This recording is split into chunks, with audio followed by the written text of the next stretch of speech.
Free electron जो है वो अगर लेटिस से स्कैटरिंग करते हैं तो उसकी वजह से रेजिस्टेंस जो है वो बढ़ता है।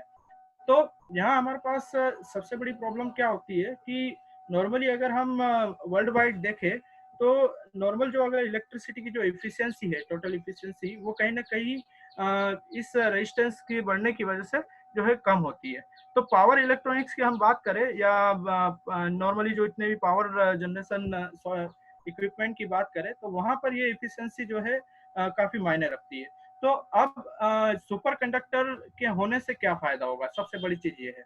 तो सुपर कंडक्टर, सबसे पहले हम देखते हैं कि इसकी डेफिनेशन देखते हैं कि सुपर कंडक्टर क्या होते हैं। तो superconductor is a phenomena occurring in a material generally at very low temperature. And normally क्या होता है कि अगर रेजिस्टेंस की हम बात करें तो नॉर्मल मेटल में और सुपर कंडक्टर में इन दोनों का डिफरेंस भी हम देखना चाहेंगे। और सबसे पहले अगर हम बात करें कि कोई अगर हम मटेरियल लिए, ठीक है, और उस मटेरियल का अगर हम रेजिस्टेंस टेम्परेचर के साथ में कैलकुलेट करें तो अगर एक पर्टिकुलर टेम्परेचर के बिलो हम देखें तो किसी मटेरियल का अगर रेजिस्टेंस अब्रप्टली जीरो हो जाता है तो वो जो स्टेट है उसको हम सुपर कंडक्टिंग स्टेट कहते हैं। ठीक है। अब ये जो स्टेट है हम सुपर कंडक्टिंग स्टेट कहते हैं। अब सबसे पहले जो है अगर इसके सुपर कंडक्टिविटी की बात करें तो वो 1908 में 1911 में जो है कैमिलियन ओनेस जो है उन्होंने इसकी जो है खोज की थी, उन्होंने इसकी डिस्कवरी की थी। और उससे पहले अगर हम बात करें कि 1908 में, तो 1908 में जो है लिक्विड हीलियम की खोज जो है कैमिलियन ओनेस ने की थी। और ये एक बहुत इंटरेस्टिंग टॉपिक है। आप जिस तरह से हम समझेंगे इसको कि 1908 में जो है कैमिलियन ओनेस ने जो है लिक्विड हीलियम की खोज की थी। उन्होंने 4.2 केल्विन जो है इसका बॉइलिंग पॉइंट ऑब्जर्व किया था। लेकिन फिर उसके बाद में उन्होंने कई मटेरियल्स पे जो है लो टेम्परेचर रेजिस्टेंस जो है उसको मेजर करने की कोशिश की। और उसी क्रम में उन्होंने जो है मरकरी पर जो है ये एक्सपेरिमेंट किया। और ये एक्सपेरिमेंट कोई पहले से जो है इन्होंने जो है प्लान नहीं किया था। ठीक है। तो हुआ ये कि जब उन्होंने 4.2 केल्विन पर मरकरी का रेजिस्टेंस ऑब्जर्व किया तो वहां उन्होंने ये देखा कि 4.2 केल्विन पर जो रेजिस्टेंस था वो सडनली ड्रॉप हो गया था। ठीक है, टेम्परेचर के साथ में। तो वो पर्टिकुलरली जो टेम्परेचर था वो 4.2 केल्विन था, जहां पर क्या है कि रेजिस्टेंस जो है पूरी तरह से डिसअपेयर हुआ था। ठीक है। तो इसको जो है उन्होंने बाद में और कुछ मटेरियल्स पे भी जो है ऑब्जर्व किया, क्योंकि ये बहुत यूनिक फिनोमिना था उस समय। और उसको और मटेरियल्स पे भी किया। उसके बाद में उन्होंने लेड पे भी देखा इस चीज को। तो लेड पे जो है 7.2 लगभग 7.2 केल्विन पर जो है उन्होंने ये चीज देखी। और वहां पर उन्होंने देखा कि 7.2 केल्विन पर रेजिस्टेंस जो है कंप्लीटली डिसअपेयर हुआ। और वहां से फिर कई सारी इस पर जो है कई अदर मटेरियल्स पे भी जो है इसके लिए कई सारी खोज हुई। और सबसे इंटरेस्टिंग बात यह है कि लगभग 1911 में जो है इसकी खोज हुई थी। और उसके बाद में अभी लगभग 100 साल हो चुके हैं। ठीक है। लेकिन अभी तक हमें जो है रूम टेम्परेचर सुपर कंडक्टर जो है अभी तक ऑब्जर्व नहीं हुआ है। ठीक है। इस पे कई सारी रिसर्च चल रही है। और अगर रूम टेम्परेचर सुपर कंडक्टर हम बात करें कि हमें अगर मिल जाए तो जो टेक्नोलॉजी है उसमें बहुत बड़ा रिनोवेशन होगा। ठीक है। तो यहाँ हम बात करें कि जब 1911 में इन्हें ये हुआ, उसके बाद में इन्हें नोबेल पुरस्कार भी मिला था। तो ये जो नोबेल पुरस्कार था इन्हें जो है इस पर्टिकुलर खोज पे नहीं मिला था। इन्हें जो 1908 में जो लिक्विड हीलियम पर जो खोज की थी उस पर जो है इन्हें नोबेल पुरस्कार मिल रहा था। ठीक है। तो ये जो है एक तरह की डिस्कवरी नॉर्मली इसकी हिस्ट्री है। उसके बाद में जो है और हम बात करें तो 1933 में, ठीक है, माइजनर जो है उन्होंने बताया था कि मैग्नेटिक फील्ड का इफेक्ट जो है सुपर कंडक्टर पे किस तरह से होता है।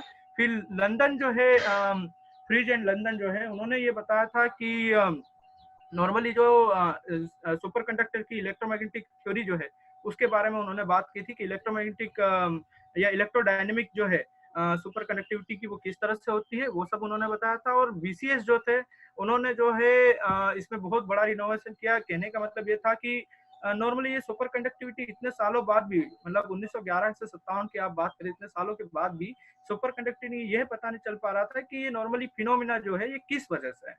तो थ्योरेटिकल फिनोमिना जो है वो बीसीएस ने दिया। ठीक है। फिर उसके बाद में जोसेफसन जो है उन्होंने उनको भी इस पे 1973 में जो है नोबेल पुरस्कार मिला, जिस पर कि स्पीड जो मेजरमेंट होता है वो बेस्ट होता है। तो नॉर्मली स्पीड एक्सपेरिमेंट जो है वो नॉर्मली इसलिए किया जाता है कि मैग्नेटिक सेंसेशन के लिए किया जाता है कि मतलब मैग्नेटिक कोई भी मटेरियल का मैग्नेटिक मोमेंट जो है वो हम ऑब्जर्व कर सकते हैं उससे। तो ये एक हिस्ट्री थी सुपर कंडक्टर की। अब हम बात करेंगे कि नॉर्मल मेटल जो है वो सुपर कंडक्टर से किस तरह से डिफरेंस है। तो हम बात करें नॉर्मल मेटल में, तो नॉर्मल मेटल में अगर मैं टेम्परेचर बढ़ाऊंगा तो इलेक्ट्रॉन जो है वो क्या करेंगे, न्यूक्लियस से जो आपके लेटेस्ट पॉइंट है उससे स्कैटरिंग करते हैं। उसकी वजह से क्या होता है कि रेजिस्टेंस जो है जनरेट होता है, क्योंकि नॉर्मल मेटल में हम बात करें तो फ्री इलेक्ट्रॉन्स कई ज्यादा होते हैं, और ये फ्री इलेक्ट्रॉन्स जो है लेटिस से स्कैटरिंग करते हैं, उसकी वजह से टेम्परेचर हम बढ़ाते जाएंगे तो उससे रेजिस्टेंस बढ़ता जाता है। लेकिन यहाँ हम देख सकते हैं कि टेम्परेचर घटाने पर ये रेजिस्टेंस जीरो की तरफ नहीं है। कहने का मतलब जीरो केल्विन पे भी हम बात करें तो कुछ ना कुछ रेजिस्टेंस जरूर है। ठीक है, ये जो पर्टिकुलर रेजिस्टेंस आप देख पा रहे हैं, ये जो रेजिस्टेंस है, ये जो रेजिस्टेंस आपको दिखाई दे रहा है, ये जो है रेसिडुअल रेजिस्टेंस कहलाता है। और ये रेजिस्टेंस जो है स्पेशली किस वजह से होता है, क्योंकि कोई भी अगर हम मटेरियल ले तो उसमें कुछ ना कुछ डिफेक्ट जो है वो जरूर होते हैं। ठीक है, और इस डिफेक्ट की वजह से ही रेजिस्टेंस जो है हमें मिलता है। ठीक है, तो यहाँ हम नॉर्मल मेटल की हमने बात की। अब वहीं अगर हम बात करें सुपर कंडक्टर्स की, तो सुपर कंडक्टर्स में क्या है कि एक पर्टिकुलर टेम्परेचर के बिलो हम देखते हैं तो रेजिस्टेंस जो है अब्रप्टली जीरो हो जाता है। इस पर्टिकुलर स्टेट को हम सुपर कंडक्टिंग स्टेट कहते हैं। ठीक है, तो ये नॉर्मल मेटल और सुपर कंडक्टर में एक बेसिक डिफरेंस है। अब हम बात करते हैं कि effect of magnetic field on the super conductor. तो सुपर कंडक्टर जो है, प्लीज म्यूट ऑल। तो सुपर कंडक्टर की हम बात करते हैं कि सुपर कंडक्टर में जो है मैग्नेटिक फील्ड का इफेक्ट किस तरह से होता है। तो अगर मैं बिलो टीसी बात करूं, बिलो टीसी मतलब कि एक क्रिटिकल टेम्परेचर के नीचे, तो हमने देखा है कि सुपर कंडक्टिंग स्टेट जो है वो एग्जिस्ट करती है। तो उसी कंडीशन में हम अगर मैग्नेटिक फील्ड लगाए सुपर कंडक्टर पे, तब क्या होगा, ये जो है एक इंटरेस्टिंग पॉइंट है। और इसको जो है माइजनर ने जो है, हमने बताया था कि माइजनर, अभी हमने 1933 में माइजनर ने इसकी खोज की थी। और माइजनर ने इसमें ये बताया कि अगर मैं सुपर कंडक्टर कोई मटेरियल है उसको मैं मैग्नेटिक फील्ड के प्रेजेंस पे रखता हूँ, तो क्या होता है कि जो मैग्नेटिक फील्ड लाइंस है वो सुपर कंडक्टिंग मटेरियल्स को पूरी तरह से एक्सक्लूड कर देती है। ठीक है, तो यहाँ फर्स्ट कंडीशन हम देखेंगे ये कि greater than T greater than TC में, तो ये नॉर्मल स्टेट है जहां पर ये सुपर कंडक्टिंग स्टेट नहीं है। बट बिलो द टीसी हम देखें तो सुपर कंडक्टिंग स्टेट एग्जिस्ट करती है।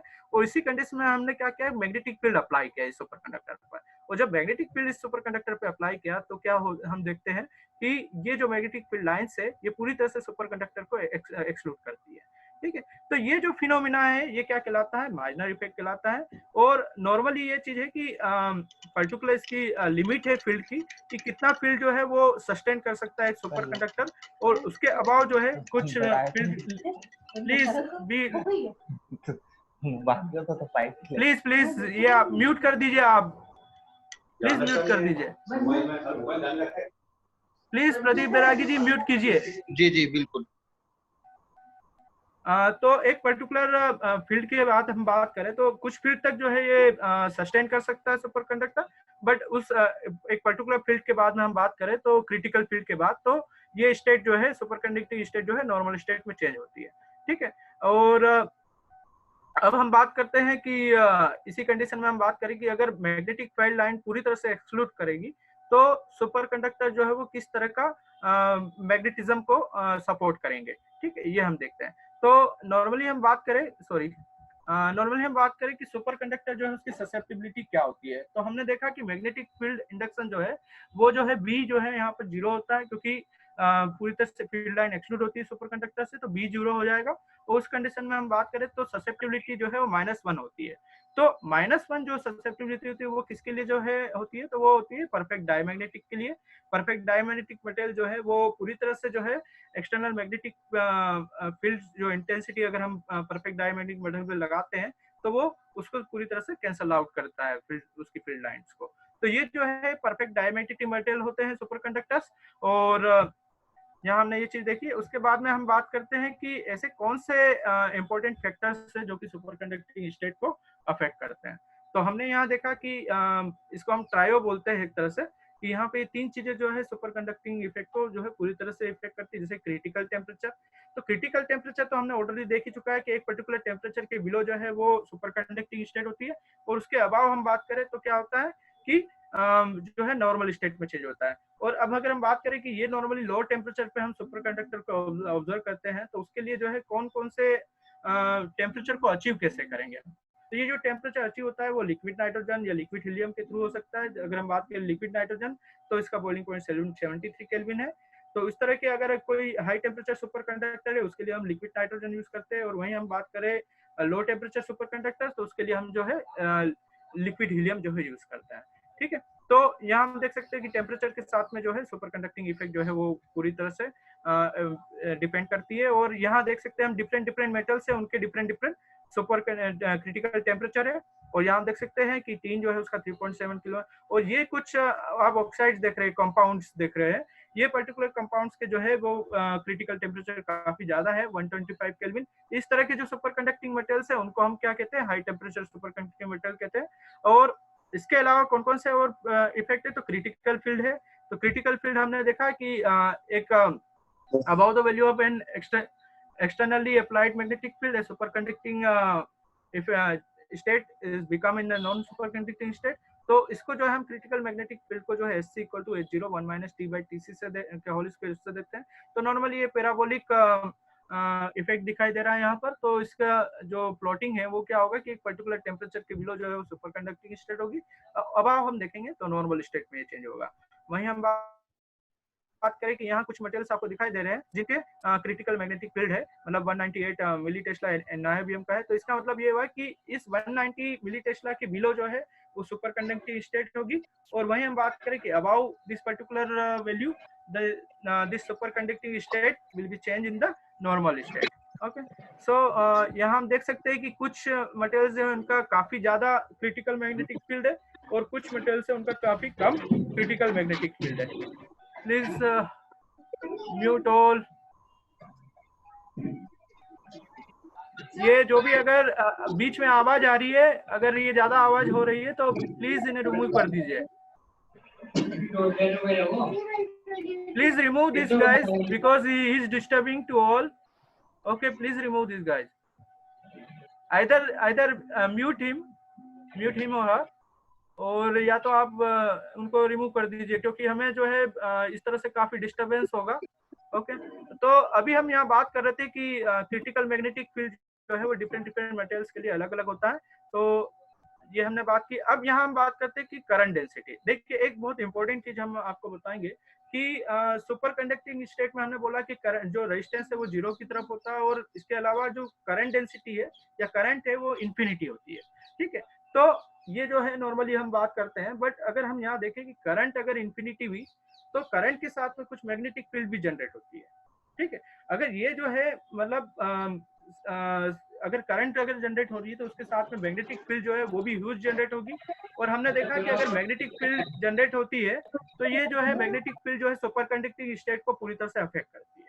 ठीक है, तो यहाँ हम देखते हैं कि करंट डेंसिटी भी एक इंपॉर्टेंट पैरामीटर है, इसके थ्रू भी जो है वो सुपर कंडक्टिंग स्टेट जो है वो चेंज हो सकती है नॉर्मल स्टेट में। तो जो एक पर्टिकुलर करंट मतलब ऐसा होता है कि कुछ करंट जो है वो आपका एक पर्टिकुलर वैल्यू से अगर ऊपर गया तो क्या होता है, सुपर कंडक्टिंग स्टेट जो है वो नॉर्मल स्टेट में चेंज हो जाता है, क्योंकि पर्टिकुलर करंट से जो है मैग्नेटिक फील्ड जनरेट होगी, और वो मैग्नेटिक फील्ड जो है वो इटसेल्फ जो है वो क्या करेगा कि उस सुपर कंडक्टिंग स्टेट को भी अफेक्ट करता है, जो कि हमने ऑलरेडी पहले वाली स्लाइड में देख चुके हैं। तो ये जो इलेक्ट्रिक करंट है ये हमने देखा कि जो क्रिटिकल करंट है वो मैग्नेटिक फील्ड पे भी डिपेंड कर रही है, IC = 2πr/hc।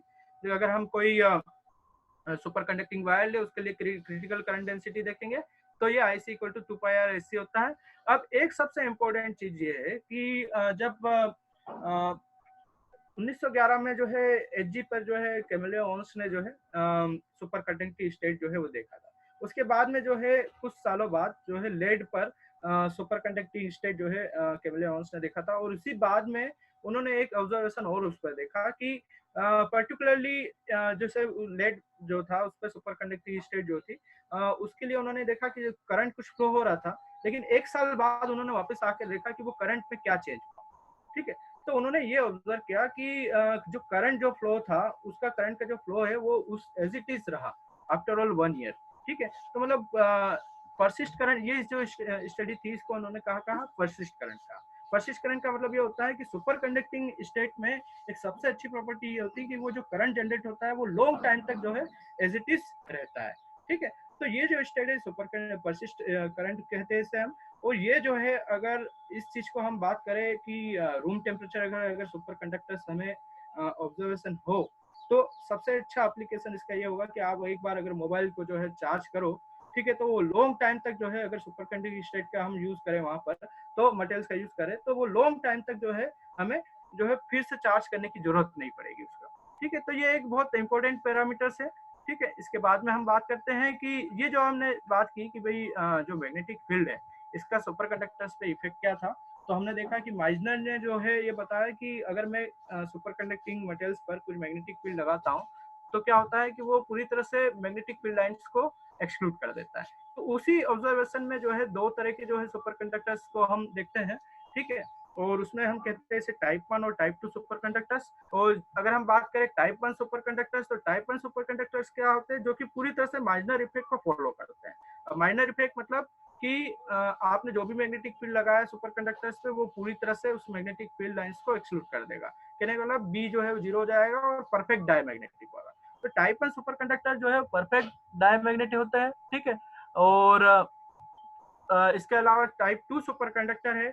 इसके लिए अगर मैग्नेटिक फील्ड की स्ट्रेंथ की बात करें, तो यहाँ पे क्या है, ये मैग्नेटिक फील्ड स्ट्रेंथ जो है वो बढ़ जाती है। कहने का मतलब ये जो है, इस तरह के जो टाइप 2 सुपर कंडक्टर है वो हाई मैग्नेटिक फील्ड को सस्टेन कर सकते हैं। ठीक है, और इस तरह के जो सुपर कंडक्टर उसको हम हार्ड सुपर कंडक्टर भी कहते हैं। ठीक है, और इसमें जो है हम बात करेंगे, तो इसमें जो है इस तरह के जो टाइप 2 सुपर कंडक्टर है वो नॉर्मली जो है कंपाउंड काइंड जो होते हैं, ठीक है, उस तरह के सुपर कंडक्टर में होते हैं। जैसे कि हम देख सकते हैं NB3G, NB3Si, ये जो है कंपाउंड सुपर कंडक्टर है। ठीक है, तो इस तरह के जो या सिरेमिक सुपर कंडक्टर्स है, इस तरह के सुपर कंडक्टर जो है वो टाइप 2 सुपर कंडक्टर होते हैं। और ये जो है परफेक्टली माइजनर इफेक्ट को फॉलो नहीं करते हैं। ठीक है, और इसके अलावा जो है इनमें टेक्नोलॉजी पॉइंट ऑफ व्यू से भी हम बात करें, तो टेक्नोलॉजी पॉइंट ऑफ व्यू से अगर बात करें, तो हाई टेम्परेचर सुपर कंडक्टर और as well as high field superconductor is quite useful as far applications. और यहाँ हम देख सकते हैं कि टाइप 2 सुपर कंडक्टर जो है वो काफी यूजफुल होते हैं for our technology point of view. और टाइप 1 सुपर कंडक्टर, इनका जो है हम बात करें तो ये सॉफ्ट सुपर कंडक्टर होते हैं, उनका मैग्नेटिक फील्ड जो है, क्रिटिकल मैग्नेटिक फील्ड की हम बात करें तो वो काफी कम होता है। ठीक है, तो यहाँ पे केवल एक ही क्रिटिकल फील्ड एग्जिस्ट होता है टाइप 1 में, बट टाइप 2 सुपर कंडक्टर में दो क्रिटिकल फील्ड AC1 और AC2 एग्जिस्ट करता है। ठीक है, तो ये हुआ। हाँ, ये हम देख सकते हैं टाइप 1 सुपर कंडक्टर जो कि परफेक्टली डायमैग्नेटिक स्टेट को शो करता है। और हम यहाँ पे देखा है कि ये जो magnetic field induce magnetic M है, ठीक है, और ये H है। तो यहाँ पर ये नॉर्मली -M है। ठीक है, क्योंकि -M होगा तभी ये जो है स्टेट होगा। ठीक है, तो क्योंकि M/H जो है -1 होता है परफेक्टली डायमैग्नेटिक मटेरियल के लिए, तो ये जो स्टेट है इसको -M कहेंगे हम और इसको +H कहेंगे। तो इसके बीच में जो प्लॉटिंग है ये परफेक्टली डायमैग्नेटिक को शो कर रही है कि एक पर्टिकुलर फील्ड के बाद में जो है पूरी तरह से सुपर कंडक्टर जो है नॉर्मल स्टेट में चेंज हो जाता है। वहीं हम बात करें कि टाइप 2 सुपर कंडक्टर, तो ये टाइप 1 तो यहाँ तक एग्जिस्ट करेगा, बट टाइप 2 सुपर कंडक्टर हम देख सकते हैं AC1 और AC2 के बीच में एग्जिस्ट कर रहा है। मतलब ये यहाँ हम देख सकते हैं कि फील्ड भी जो है टाइप 2 सुपर कंडक्टर के लिए काफी ज्यादा है और वेरिएबल भी है। ठीक है, यहाँ हम देख सकते हैं। तो इस स्टेट को हम क्या बोलते हैं, मिक्स्ड स्टेट बोलते हैं, जिसे कि हम वोर्टेक्स कहते हैं। और ये जो है टाइप 2 सुपर कंडक्टर्स होंगे।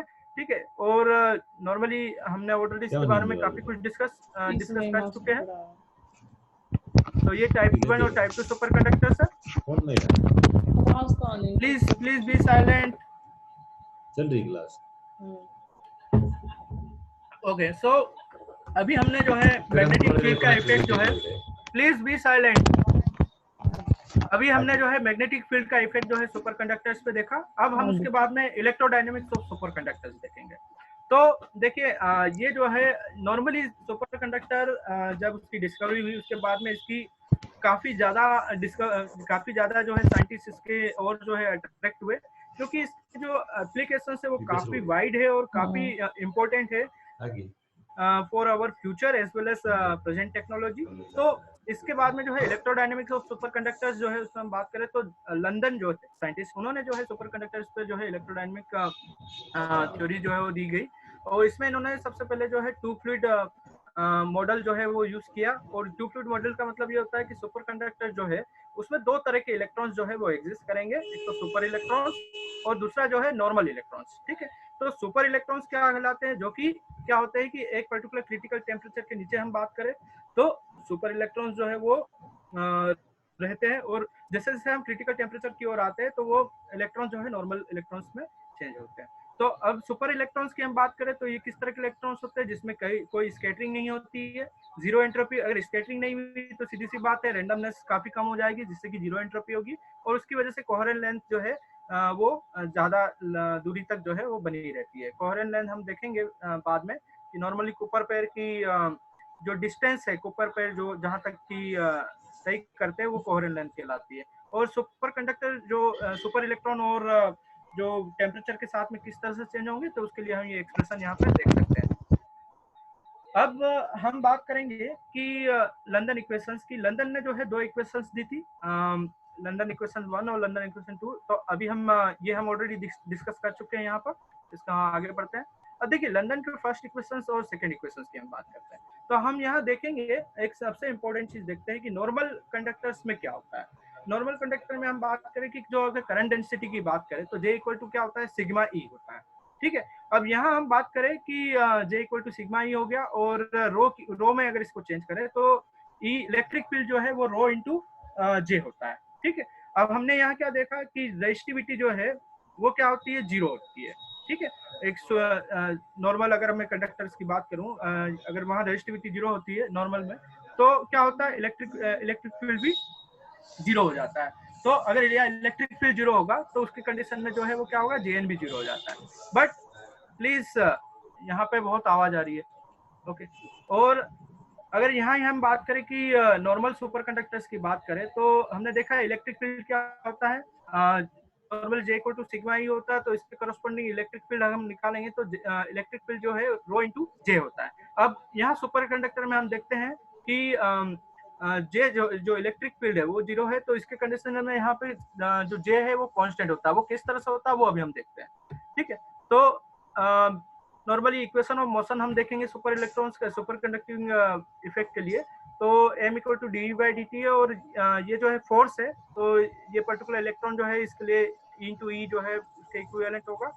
अब यहाँ हम इसको फाइनली लंदन फर्स्ट इक्वेशंस पे हम आते हैं, तो यहाँ लंदन इक्वेशंस आप देख सकते हैं delta J upon delta T equal to N square E upon M होता है। तो अब यहाँ देख सकते हो आप कि अगर इलेक्ट्रिक फील्ड जीरो होगा सुपर कंडक्टिंग स्टेट के लिए, तो क्या होगा यहाँ पे इस कंडीशन में, जो जे है वो कांस्टेंट होगा। अब आपको ये चीज कंफर्म है कि इलेक्ट्रिक फील्ड किस तरह से जीरो है, ये चीज आपको पता है नहीं? तो उसके लिए देखिए हम किस तरह से इसको बताते हैं। यहाँ एक्सप्रेशन जो है वो लिखा नहीं है मैंने, लेकिन यहाँ से आप देख सकते हो उसको कि यहाँ पे जे इक्वल टू सिग्मा ही है, वो ये सिग्मा जो है अगर रो के टर्म में लिखेंगे तो रो इंटू जे हो जाएगा। ठीक है, तो और ये किसके इक्विवेलेंट होगा, इलेक्ट्रिक फील्ड के लिए। बट यहाँ हमें पता है सुपर कंडक्टिंग स्टेट के लिए रो जो है जीरो होती है, तो रो अगर जीरो होगा तो इलेक्ट्रिक फील्ड क्या होगा, जीरो हो जाएगा। ठीक है, अब ये जो इलेक्ट्रिक फील्ड है ये हमारे पास जीरो मिल रहा है। ठीक है, सुपर कंडक्टिंग स्टेट के लिए। अब इस इलेक्ट्रिक फील्ड को मैं यहाँ पे पुटअप करता हूँ। ठीक, तो ये इलेक्ट्रिक फील्ड को अगर मैं यहाँ पुटअप करें तो ये पूरी टर्म जीरो हो गई। अब ये जे जो है, ये delta J by delta T, ये क्या होगा, जीरो के इक्विवेलेंट हो गया। अब इस कंडीशन में जे जो है क्या हो जाएगा, कांस्टेंट हो जाएगा। ठीक है, तो हमने जो बात की थी कि सुपर कंडक्टिंग स्टेट जो है वो क्या है, परसिस्ट करंट को रखते हैं, तो उसका मतलब यही है कि एक बार आप सुपर कंडक्टिंग पर अगर आप सुपर कंडक्टर को रखते हो, मतलब एग्जिस्ट करते हो, तो उसमें जो करंट है वो लॉन्ग टाइम तक जो है वो एज इट इज रहती है, कांस्टेंट रहती है। वही जो है लंदन ने अपने फर्स्ट इक्वेशंस में हमें बताया। ठीक है, ये वाली टर्म्स जो है, ये फर्स्ट इक्वेशंस आपको सभी को बिल्कुल हुई कंफर्म हुई है नहीं, तो चैट बॉक्स में आप बता सकते हैं। ठीक है, तो ये जो है super conducting London first equations थी। ठीक है, सुपर कंडक्टर्स के लिए।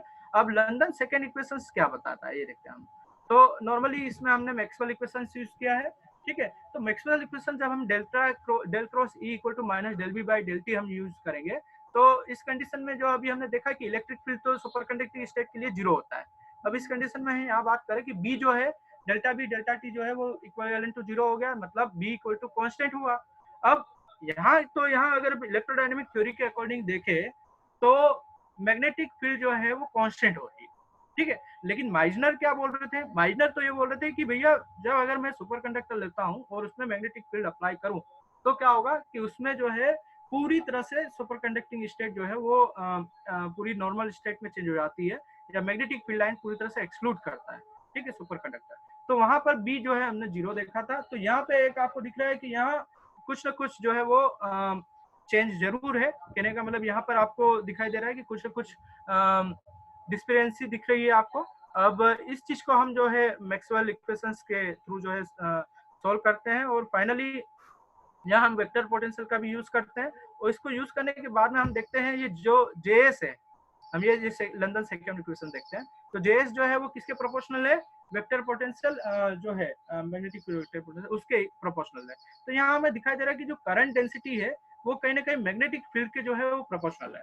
तो मतलब आपका अगर करंट जो है अगर एक्सीड करेगा तो मैग्नेटिक फील्ड जो करंट डेंसिटी अगर करंट एक्सीड किया तो वो मैग्नेटिक फील्ड को भी अफेक्ट करता है, जो कि हमने ऑलरेडी पहले भी देख चुके हैं कि जब हमने 3 इफेक्ट जो ट्रायल हमने देखे थे कि 3 इफेक्ट जो कि सुपर कंडक्टर को किस तरह से अफेक्ट करते हैं, उसमें ये चीज जो है यहाँ से लंदन सेकंड इक्वेशन से ये चीज प्रूव होती है।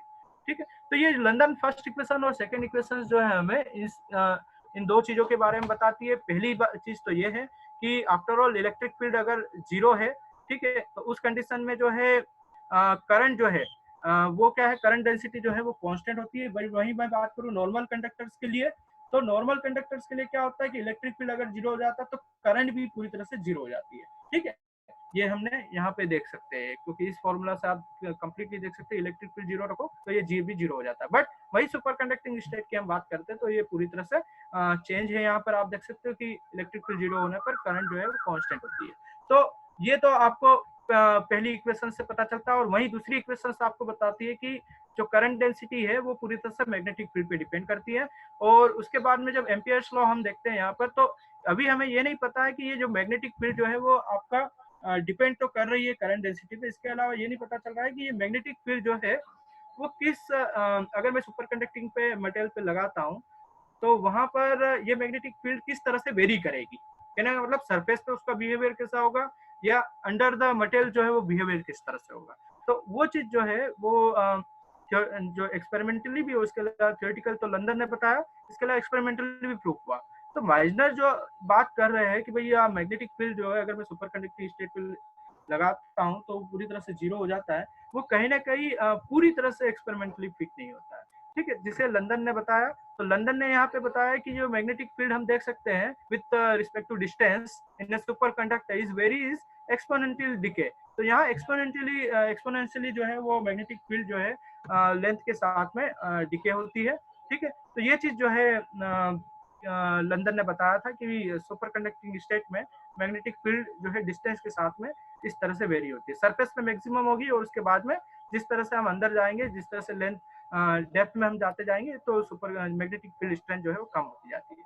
तो यहाँ पर ये चीजें हमने देखी। इसके अलावा कुछ थर्मोडायनेमिक प्रॉपर्टीज भी है सुपर कंडक्टर्स की, जिसमें हम बात करें कि कुछ प्रेशर्स अगर हम बढ़ाते हैं तो सुपर कंडक्टर का जो क्रिटिकल टेम्परेचर है वो जो है बढ़ता है।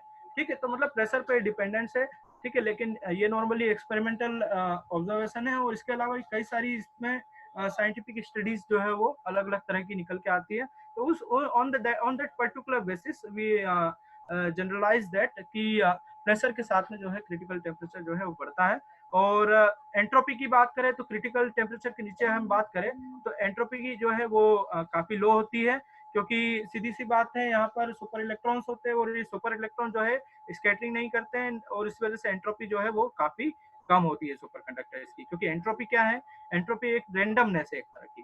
ठीक है, तो यहाँ पर जो है एंट्रोपी और स्पेसिफिक हीट भी कम होती है, क्योंकि स्पेसिफिक हीट की बात हम करें तो 1 डिग्री सेल्सियस बढ़ाने के लिए आपको एनर्जी की जो आवश्यकता होती है वो स्पेसिफिक हीट होती है। तो हम बात करें कि नॉर्मल जो सुपर कंडक्टर्स की हम बात करें तो यहाँ पे हमारे पास 1 डिग्री सेल्सियस बढ़ाने के लिए जो है वो कल एनर्जी की जरूरत पड़ती है, जिसकी इस वजह से सुपर कंडक्टिंग स्टेट में स्पेसिफिक लो होती है। अब ये चीज देखने के बाद में और भी कुछ चीजें हैं जिनका इफेक्ट होता है। इम्प्योरिटी बढ़ाने पर सीधी सी बात है मैग्नेटिक फील्ड प्रॉपर्टी भी चेंज होती है, क्रिटिकल जो टेम्परेचर है वो भी चेंज होता है। जनरल प्रॉपर्टीज इनकी ये चीज है कि crystal after all super conducting state में क्रिस्टल स्ट्रक्चर चेंज नहीं होता है। ठीक है, और वॉल्यूम भी जो है वो चेंज नहीं होता है। तो ये फिजिकल प्रॉपर्टीज है। अब कई सारी थ्योरी दी गई है इस पर। ब्रूड मॉडल जो है वो पूरी तरह से ये बताने पर पूरी तरह से फेल रहा कि सुपर कंडक्टिंग जो है, ठीक है, उसको पूरी तरह से बताने में फेल रहा है। ठीक है, इसके अलावा लंदन इक्वेशंस ने ये तो जरूर बताया कि कई हद तक जो उन्होंने दो चीजें जरूर बताई इस पर कि सुपर कंडक्टिंग स्टेट जो है मैग्नेटिक फील्ड पर जो करंट डेंसिटी है वो मैग्नेटिक फील्ड से किस तरह से डिपेंड करती है, साथ में कांस्टेंट करंट डेंसिटी की भी इन्होंने बात की, और इसके अलावा ये भी बताया कि मैग्नेटिक फील्ड जो है वो किस तरह से लेंथ के साथ में या डेप्थ के साथ में वेरीज करती है। तो ये चीजें थी। अब इसके बाद में हम बात करेंगे बीसीएस थ्योरी। देखिए अभी तक हमने जो है कई सारे इफेक्ट देख लिए सुपर कंडक्टर्स पे कि ये इफेक्ट जो है सुपर कंडक्टर को किस तरह से जो है अफेक्ट करते हैं। और अब हम बात करेंगे बीसीएस थ्योरी। तो बीसीएस थ्योरी जो है वो बार्डिन, कूपर और सिपर थ्योरी। तो नॉर्मली ये जो है बार्डिन, इसमें हम बात करें तो बार्डिन जो है वो साइंटिस्ट है, इसके साथ में कूपर जो है वो इनके पोस्टडॉक फेलो थे, और सिपर जो है वो पीएचडी स्टूडेंट है इनके। ठीक है, तो इन तीनों ने मिलकर जो है ये ओरिजिन बताया कि सुपर कंडक्टिंग स्टेट जो है वो किस वजह से होती है, और इस चीज को जो है वो किन्होंने बताया, बीसीएस ने बताया। तो बीसीएस ने जो है सुपर कंडक्टिंग स्टेट के बारे में बताया कि थ्योरेटिकल एक्सप्लेनेशन दिया कि वाई सुपर कंडक्टर एग्जिस्ट। तो उन्होंने ये बताया कि जो कूपर पेयर है वो कंडेंस होते हैं बोसोन लाइक स्टेट में। ठीक है, तो अब इस चीज को हम देखेंगे थोड़ा डिटेल में कि किस तरह से ये चीज होती है। तो अगर हम बात करें कि सुपर कंडक्टिंग स्टेट जो है वो सिंगल स्टेट को हम बोलते हैं, या अगर सभी इलेक्ट्रॉन अगर एक ही स्टेट में होते हैं तो उसको हम क्या बोलते हैं, सुपर कंडक्टिंग कंडेंसेट बोलते हैं। बट ये क्या पॉसिबल है क्या? क्योंकि पाउली एक्सक्लूसिव प्रिंसिपल क्या बोलता है कि कोई भी सेम स्टेट में नहीं रह सकते दो इलेक्ट्रॉन, ये चीज बताता है पाउली एक्सक्लूसिव प्रिंसिपल। तो यहाँ पर ये चीज तो कहीं ना कहीं थोड़ी सी अजीब सी दिखती है हमें कि अगर सभी इलेक्ट्रॉन एक ही स्टेट में हो तो ये पॉसिबल होगा, लेकिन हाँ काफी हद तक ये पॉसिबल तब होगा जबकि ये बोसॉन हो तब। ठीक है, तो उस चीज को हम देखते हैं और आगे हम यहाँ पर। तो अब हम स्टैटिक्स की बात करें कि फर्मियन क्या होते हैं। तो फर्मियन क्या होते हैं, हाफ इंटीजर स्पिन को कैरी करते हैं, जो कि इलेक्ट्रॉन, स्पिन, क्वार्क या न्यूट्रिनो, ये जितने भी ये फर्मियन कहलाते हैं जो कि हाफ इंटीजर होते हैं। वही बोसॉन की बात करें तो ये क्या होते हैं, इंटीजर स्पिन रखते हैं, जो कि फोटोन हो गए या बोसॉन आपके जो है फोनोन हो गए, इस तरह के जो है ये बोसॉन्स कहलाते हैं, और ये बोस आइंस्टीन स्टैटिक्स को फॉलो करते हैं। ठीक है, अब इसके बाद में हम यहाँ वही वाला हमारे पास फिर से वही क्वेश्चन है, may be two electron can form an electron pair. ठीक है, तो ये चीज जो है कूपर ने बताई थी, सॉरी बीसीएस ने बताई थी। अब उसके बाद में यहाँ हम देखते हैं कि ये चीज पॉसिबल तो है सुपर कंडक्टर में, बट किस तरह से ये चीज देखना होगा। तो यहाँ हम बात करें कि इलेक्ट्रॉन तो नेगेटिव चार्ज होता है, और इलेक्ट्रॉन की यहाँ पेयरिंग की हम बात कर रहे हैं। तो इलेक्ट्रॉन, अगर दो इलेक्ट्रॉन हम बात करें तो आपस में क्या करते हैं, रिपेल करते हैं। बट सुपर कंडक्टर में ये चीज नहीं होती है।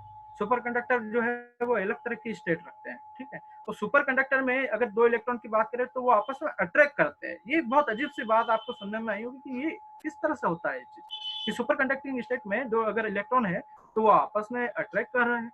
तो जो वो इलेक्ट्रॉन होते हैं जो आपस में पेयरिंग करते हैं उसे हम बोलते हैं कूपर पेयर बोलते हैं। ठीक है, तो ये किस तरह से पॉसिबल होता है ये अब हम यहाँ देखते हैं कि नॉर्मल स्टेट में तो हमें पता है कि नॉर्मल स्टेट में इलेक्ट्रॉन जो है वो अगर लैटिस से स्कैटरिंग करेगा तो वहाँ रेजिस्टेंस जो है जनरेट होगा। बट अगर मैं बात करूं कि टीसी से बिलो की हम बात करते हैं सुपर, तो उस कंडीशन में हम यहाँ बात करें कि फर्स्ट कंडीशन में नॉर्मली सुपर कंडक्टर्स जो है उसमें ये जो इलेक्ट्रॉन्स है, ठीक है, ये दो इलेक्ट्रॉन्स हम ले रहे हैं, तो ये दोनों इलेक्ट्रॉन जो है वो किस तरह से होना चाहिए, इनकी स्पिन जो है आपस में अपोजिट होना चाहिए। कहने का मतलब एक इलेक्ट्रॉन की स्पिन प्लस हाफ पे तो अगले इलेक्ट्रॉन की स्पिन माइनस हाफ होना चाहिए, और इसके अलावा दोनों का मोमेंटम वेक्टर जो है अपोजिट डायरेक्शन में होना चाहिए। ठीक है, और अब हम यहाँ बात करें कि अगर ये दोनों इलेक्ट्रॉन जो है उसकी स्पिन जो है अपोजिट होगी तो टोटल स्पिन कितनी हो जाएगी, 0। ठीक है, तो उस कंडीशन में यहाँ पर आप अब हम देखेंगे कि फर्मियन होंगे या बोसॉन, बोसॉन होंगे, तो ये बोसॉन होंगे। ठीक है, और that can be stay at the same state. Okay, तो उस कंडीशन में ये पॉसिबल है। ठीक है, अब यहाँ बात करें कि ये इलेक्ट्रॉन लेकिन आपस में अट्रैक्ट किस तरह से करेंगे, ये चीजें हमें देखना होगा। अब हम बात करेंगे, देखिए यहाँ हम देखते हैं कि जिस तरह से कर्सर को आप देखिएगा, ठीक है, अगर हम बात करते हैं कि एक इलेक्ट्रॉन जो है वो इस डायरेक्शन से अगर लेटिस जो हमारा क्रिस्टल है उसमें इंटर करता है, तो होगा क्या, ये जो न्यूक्लियस है या लेटिस है, ये क्या करेंगे, इलेक्ट्रॉन की तरफ जो है वो अट्रैक्ट करता है। ठीक है, यहाँ हम देख सकते हैं ये इलेक्ट्रॉन जो है उसकी तरफ अट्रैक्ट करते हैं, या ये इलेक्ट्रॉन यहाँ से इस तरफ से आ रहा है, ठीक है, इस डायरेक्शन से आ रहा है, इस तरफ से आ रहा है ये इलेक्ट्रॉन, और यहाँ हम देखते जा रहे हैं कि जिस तरह से इलेक्ट्रॉन आ रहा है ये लेटिस जो है ये डिफॉर्म हो रहे हैं, लेटिस साइड जो है वो डिफॉर्म हो रही है। ठीक है, ये लेटिस साइड क्या हो रही है, डिफॉर्म हो रही है। ठीक है, अब उसी कंडीशन में हम बात करें कि एक इलेक्ट्रॉन जो है उसके जस्ट अपोजिट डायरेक्शन से या फिर उसी डायरेक्शन से आता है, तो फिर हम यहाँ करेंगे क्या देखेगा ये इलेक्ट्रॉन जो है ये पॉजिटिव जो चार्ज डेंसिटी है उसको देखता है, ठीक है। ये इलेक्ट्रॉन जो है इस पॉजिटिव चार्ज डेंसिटी को देखेगा तो क्या करेगा, इसकी तरफ अट्रैक्ट होता है, ठीक है। तो यहाँ ये इलेक्ट्रॉन की तरफ अट्रैक्ट नहीं हो रहा है, देखेगा। तो ये इलेक्ट्रॉन क्या करता है, ये जो इलेक्ट्रॉन आ रहा है ये किसकी तरफ अट्रैक्ट करता है, ये पॉजिटिव चार्ज डेंसिटी की तरफ अट्रैक्ट करेगा, जिसकी वजह से क्या होगा, ये इलेक्ट्रॉन आपस में जो है पास में आ जाएंगे, ठीक है। तो इस वजह से क्या होता है कि इसमें जो है इलेक्ट्रॉन इलेक्ट्रॉन अट्रैक्शन होता है, बट किसके थ्रू, लेटिस वाइब्रेशन या फिर हम उसको बोलेंगे फोनॉन के थ्रू जो है ये इलेक्ट्रॉन जो है आपस में अट्रैक्ट करते हैं। क्योंकि जो लेटिस में जो डिस्टर्बेंस होगा उसकी वजह से जो वाइब्रेशन होगा उसकी वजह से क्या कौन सी एनर्जी जनरेट होती है, फोनॉन होती है। जिस तरह से इलेक्ट्रॉन एक्साइटेशन में हमारे पास एनर्जी होती है, जो पार्टिकल्स एक्साइटेड आउट होता है वो कौन सा होता है, फोटोन होता है। उसी तरह से लेटिस के जो वाइब्रेशन होते हैं उसकी वजह से जो इलेक्ट्रॉन जो एनर्जी एमिट होती है वो इन फॉर्म ऑफ फोनॉन होती है, ठीक है। तो ये जो इलेक्ट्रॉन है आपस में अट्रैक्ट करते हैं थ्रू द फोनॉन, ठीक है। तो ये जो आपस में जो पेयर है हम देख सकते हैं, ये आपस में जो पेयर है इसको हम सुपर पेयर कहते हैं, ठीक है। ये सुपर कंडक्टिंग स्टेट में होता है। तो नॉर्मली हम बात करें कि क्या ड्रॉबैक है इसके, तो ये जो है टाइप 2 सुपर कंडक्टर है, मतलब हाई टीसी जो सुपर कंडक्टर या हाई मैग्नेटिक सुपर कंडक्टर उसको जो है Excuse me, नहीं sir. समझा पाए। जी जी Sir, can you please show previous slide? Sir, here what is the effect of temperature in forming Cooper pair? जो Cooper pair बन रहा है तो इसमें टेम्परेचर, प्रेशर या इनका क्या इफेक्ट पड़ रहा है? बिकॉज टेम्परेचर अगर बढ़ेगा तो हमारे आयंस का होता है डिस्टेंस बढ़ता है। जी जी जी बिल्कुल बिल्कुल। देखिए वही हमने बोला है कि 8 टीसी, यहाँ उसको 8 टीसी भी नहीं करके हमें उसके बिलो टीसी करना पड़ेगा, ये थोड़ा स्लाइड में मिस्टेक है, ठीक है। तो अगर टेम्परेचर हम बात करेंगे तो ये वापस हमने वही बोला कि नॉर्मल स्टेट में ही आ जाएंगे, ठीक है। तो टेम्परेचर का इफेक्ट बिल्कुल है, जब वो टेम्परेचर लो होगा तभी ये इस तरह की स्टेट मिल पाएगी, लेकिन टेम्परेचर अगर ज्यादा होगा तो ये नॉर्मल स्टेट में यहाँ चेंज हो जाएगा, ठीक है। ओके, तो ये हमारे पास समरी है और फाइनली इसके एप्लीकेशंस कई सारे हैं, ठीक है। कुछ एप्लीकेशंस में बताना चाहूँगा आपको कि किस तरह के जो है, एक मिनट रुकिएगा, एक ये देखिए, ये आपको दिखाई दे रहा है वीडियो देख पा रहे हैं सर? नहीं सर। नहीं दिख पा रहा, ओके 1 मिनट।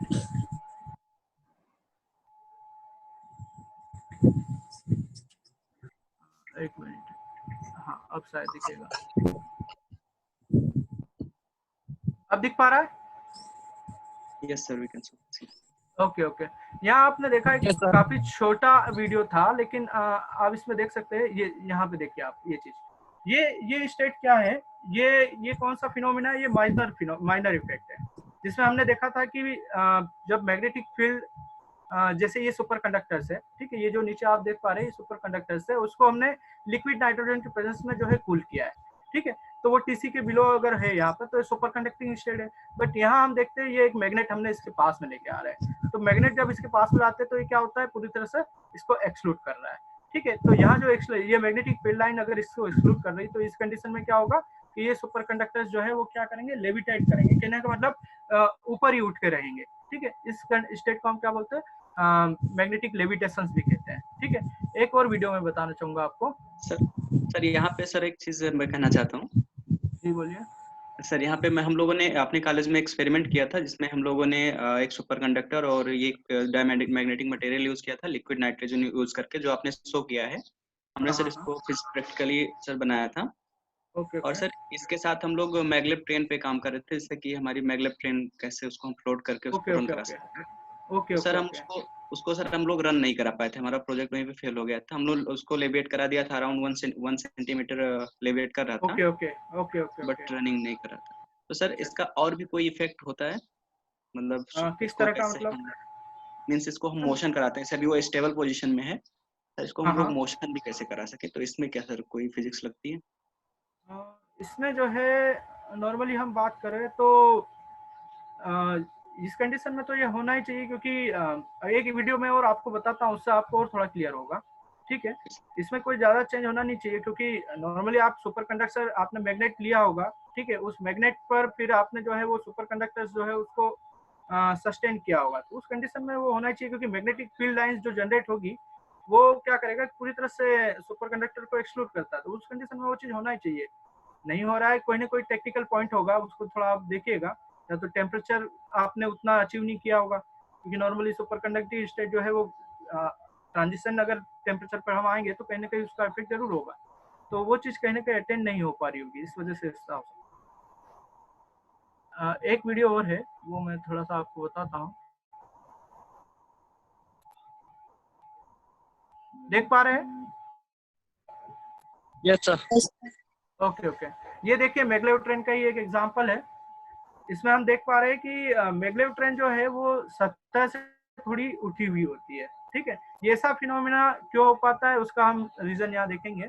देखिए वो थोड़ा आगे मैं बढ़ाता हूँ इससे। देखिए अब इसे आप देखेंगे कि यहाँ पे 3 सुपर कंडक्टिंग डिस्क है, ये आप देख सकते हो, ठीक है। ये इस तरह का मटेरियल हमने यूज किया, टाइप 2 सुपर कंडक्टर है ये, मतलब इसका हाई टीसी होगा -166 डिग्री सेल्सियस है, ठीक है। और जब -166 डिग्री सेल्सियस तो उसको हम लिक्विड नाइट्रोजन में कूल कर सकते हैं, ठीक है। अब जब इसको हम कूल कर रहे हैं तो यहाँ पर हम देख सकते हैं कि ये सुपर कंडक्टर्स जो है ये क्या कर रहा है, मैग्नेटिक फील्ड लाइन को एक्सक्लूड कर रहा है, ठीक है। अब यहाँ हमने ये सुपर कंडक्टर मैग्नेट जो लिए है उसमें मैग्नेटिक फील्ड लाइंस जो है वो इस तरह से जनरेट होती है, और यहाँ हमने सुपर कंडक्टर को रखा, तो इससे क्या हुआ कि मैग्नेटिक फील्ड लाइन इसको आपस में एक्सक्लूड कर रही है। अब ये हमने कई सारे सुपर कंडक्टिंग मैग्नेट रखे, तो उसमें हम देख सकते हैं कि ये एक तरह का पाथ जो है क्रिएट हो गया, और यहाँ हमने सुपर कंडक्टर्स को जब लेके आएंगे तो क्या होगा कि वो पूरी तरह से उसको एक्सक्लूड करता है, मतलब कहीं ना कहीं उसको हाइट पर रखता है, ठीक है। और उसी कंडीशन में हम यहाँ देख सकते हैं कि सुपर कंडक्टिंग जो मैग्नेट ट्रेन है वो मूव कर रही है, ठीक है। तो ये है बेसिक एक एग्जांपल हमने यहाँ देखा, ठीक है। तो सॉरी, ओके, दिख पा रही है स्क्रीन आपको? विजिबल है? No sir. नहीं है? No sir. ओके, अब यस। ओके ओके, सो ठीक है, यहाँ पर ये जो है एक प्रेजेंटेशन हमारा जो है एंड अप हुआ है, ठीक है।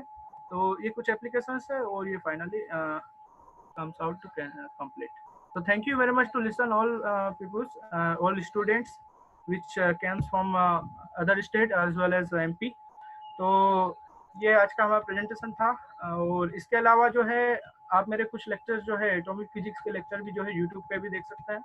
साथ में कुछ सुपर, ये जो हमने लेक्चर सीरीज स्टार्ट किया है इसमें जो सॉलिड स्टेट फिजिक्स है उसकी भी हमने लेक्चर सीरीज स्टार्ट कर दी है यूट्यूब पर भी, और साथ में अगर इस रिस्पॉन्स हमें काफी अच्छा मिला है इस कंडीशन में, और यहाँ रिस्पॉन्स अगर ये हम इसी तरह से बरकरार रहता है तो हम ये लेक्चर सीरीज को और ज्यादा एक्सटेंड भी कर सकते हैं। तो thank you very much. Okay, thank you Sagar, this is very nice lecture. और सारे बाकी पार्टिसिपेंट्स के लिए भी हमारे इस लेक्चर सीरीज में आइडिया हम लोगों का ये है कि इंग्लिश के अंदर there are several videos, there are several lectures are available in this media. तो हमारे जो हिंदी स्पीकिंग एरियाज हैं उन एरियाज में भी फिजिक्स के लेक्चर्स हम लोग प्रोवाइड कर पाए, इसलिए इस पूरी OLS में हमारा प्रयास ये है कि हम हिंदी और इंग्लिश दोनों में मिक्स लैंग्वेज में ये लेक्चर्स आप लोगों को हमारे जो लेक्चर्स हैं वो देंगे। इसलिए कुछ लोगों का, मैं अभी चैट बॉक्स देख रहा था तो कुछ लोगों का आग्रह था कि सब इंग्लिश में ही पूरा होना चाहिए, तो ऐसा मैं आप लोगों से माफी चाहता हूं, क्योंकि आइडिया ये है कि MP, UP, बिहार के हमारा जो पार्ट है जहाँ पे हिंदी स्पीकिंग हमारी पॉपुलेशन बहुत ज्यादा है, उनके लिए ये आवश्यक है कि हिंदी और इंग्लिश। और जहाँ तक फिजिक्स का सवाल है तो टर्मिनोलॉजी सारी हम लोग इंग्लिश में यूज कर रहे हैं, सिर्फ जो है थोड़ा सा लैंग्वेज में हिंदी इंग्लिश मिक्स करना है। तो सारे पार्टिसिपेंट्स को थैंक्स। और टाइम लिमिट हम लोगों के पास में है, दैट्स व्हाई हम लोग अब नेक्स्ट लेक्चर भी हमारा है उसकी तैयारी में रहेंगे। आप सभी को धन्यवाद। Thank you sir. Thank you sir. अच्छा, बाकी एक मिनट, कुछ जो क्वेश्चंस अगर होंगे तो आप ग्रुप में जरूर मुझसे पूछ सकते हैं, ठीक है, क्योंकि यहाँ पे टाइम लिमिटेशन है, इसकी वजह से हम ज्यादा क्वेश्चंस को आंसर नहीं कर पाएंगे, ठीक है। लेकिन आपको अगर कुछ डाउट हो तो आप जो आपका व्हाट्सएप ग्रुप बना है उस पर जरूर बता सकते हैं। Thank you very much. सिर्फ एडमिन ही मैसेज कर सकते हैं। थैंक यू जी सागर। हाँ, आप सर ग्रुप हाँ मेल भी कर सकते हैं। थैंक यू सागर। आप सभी के लिए हम लोग सर 1 घंटे के लिए उसको एडमिन से हटा के ओपन टू ऑल कर देंगे, तो आप 1 घंटे में जितनी क्वेरीज है आप उसमें डाल सकते हैं। But the okay next ma'am, अगर 2 मिनट का टाइम हो तो Okay. एक क्वेश्चन पूछ सकते हैं। नहीं, बट नेक्स्ट सेक्शन जो है हमारा वो भी हमारा सॉलिड स्टेट फिजिक्स है, तो आप पहले उसे आप मुझे कर दीजिएगा। डायरेक्ट मैसेज सुनिए, आप मुझे डायरेक्ट मैसेज कर सकते हैं या फोन कर सकते हैं, कोई ऐसा प्रॉब्लम वाली बात नहीं है। ठीक है, मेरा नंबर आप लिख लीजिए अगर ऐसा हो तो 8770966831। तो आप मुझसे बात भी कर सकते हैं, क्योंकि यहाँ पर हमारे पास टाइम लिमिटेशन है, इसकी वजह से हम जो है काफी क्वेश्चंस तो नहीं है देख पाएंगे, लेकिन आप अपने चैट बॉक्स में जरूर लिख दीजिए तो उसका हम आंसर देने की कोशिश करेंगे। ठीक है, thank you very much to all. Thank you sir. Okay. Thank you. So I'm ending the meeting now.